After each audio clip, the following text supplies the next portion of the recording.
Cricket মাঠে বাংলাদেশ শ্রীলঙ্কা লড়াই মানেই লঙ্কা কাণ্ড। পুরো দক্ষিণ এশিয়া চেয়ে থাকে এই দুই দলের জমজমাট লড়াই দেখার জন্য। তবে এবার ক্রিকেট মাঠ পেরিয়ে ফুটবলের রণাঙ্গনে হামজা সামিদদের চ্যালেঞ্জ জানালো শ্রীলঙ্কা। বাংলাদেশকে নিয়ে খেলতে চায় একটা টুর্নামেন্ট, যেই টুর্নামেন্টে বাংলাদেশ সহ থাকছে আরও দুইটা দল। কিন্তু বাফুফে কি গ্রহণ করবে লঙ্কানদের চ্যালেঞ্জ? আগামী সেপ্টেম্বরে খেলতে যাবে লঙ্কানদের মাটিতে। হামজা সামিদরা পায়ের জাদুতে মাটিতে মিশিয়ে দিতে পারবে কি চিরপ্রতিদ্বন্দ্বীদের অহমিকা? সেই সব প্রশ্নে এক করে জানিয়ে দিচ্ছেন শ্রাবণ অলিক। সাম্প্রতিক সময়ে ক্রিকেট মাঠে বাংলাদেশ শ্রীলঙ্কা লড়াই মানে বেঁধে যায় ধুমধুমার কাণ্ড। 2018 সালের দিদাস ট্রফিতে বাংলাদেশি অর্থোডক্স স্পিনার নাজমুল হোসেন অপুর চিরায়ত সেলিব্রেশন নাগিন ড্যান্সে যার সূচনা।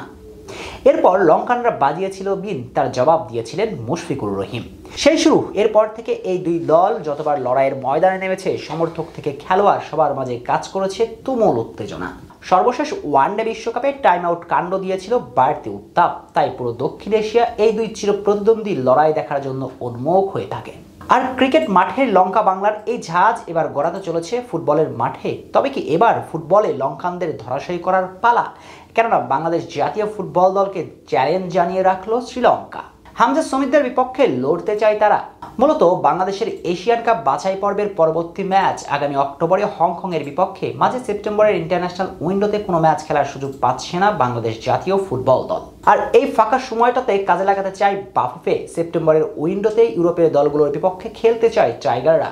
অবশ্যই এই কথাটা ভারতের বিপক্ষে ম্যাচের আগে জানিয়ে দিয়েছিলেন বাফুফে বস তাবিদ আওয়াল। ভারতের বিপক্ষে ম্যাচের আগেই তিনি বলেছিলেন ইউরোপের দলগুলোর বিপক্ষে খেলার চেষ্টা চালাচ্ছে ফেডারেশন।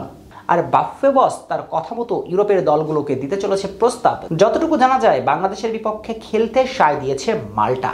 এছাড়াও সম্ভবত লিথুয়ানিয়াও হতে পারে বাংলাদেশের প্রতিপক্ষ। এই যখন অবস্থা, তখন দৃশ্যপটে হাজির লঙ্কানরা। লঙ্কান লায়ন্সরা বাংলাদেশকে জানাচ্ছে চ্যালেঞ্জ। মূলত সেপ্টেম্বরের উইন্ডোতে শ্রীলঙ্কা 4 জাতির একটা টুর্নামেন্ট আয়োজন করতে চলেছে, যে টুর্নামেন্টে বাংলাদেশ ছাড়াও আরও দুটি দলকে তারা আমন্ত্রণ জানাবে। এখন প্রশ্ন হচ্ছে বাফুফে লঙ্কানদের ডাকে সাড়া দেবেন কিনা? প্রশ্নের উত্তরটা পাওয়া সময়ের দাবি। তবে এই টুর্নামেন্টে খেললে প্রকৃতপক্ষে লাভবান হবে বাংলাদেশি। কেননা এই টুর্নামেন্টে হামজা সামিদরা পায়ের জাদু দেখিয়ে ট্রফি আনতে পারলে যেমন উত্তেজনা বাড়বে দেশের ফুটবল মহলে, তেমনি আত্মবিশ্বাসী হয়ে উঠবে পুরো টিম টাইগার্স। এছাড়াও ফিফা র্যাঙ্কিংয়ে অনেক উন্নতি আসবে বাংলাদেশের। তাই বাফুফের উচিত হবে সেপ্টেম্বরের উইন্ডোতে কোনো ইউরোপের দলকে রাজি করাতে না পারলে লঙ্কানদের চ্যালেঞ্জ গ্রহণ করে সেখানে বাংলাদেশের বিজয় পতাকা উড়ানো।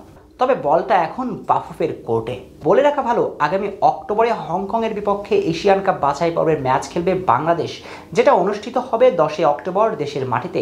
এর ঠিক 5 দিন পর ফিরতি ম্যাচ খেলতে হংকংয়ে যাবে হামজা সামিদরা।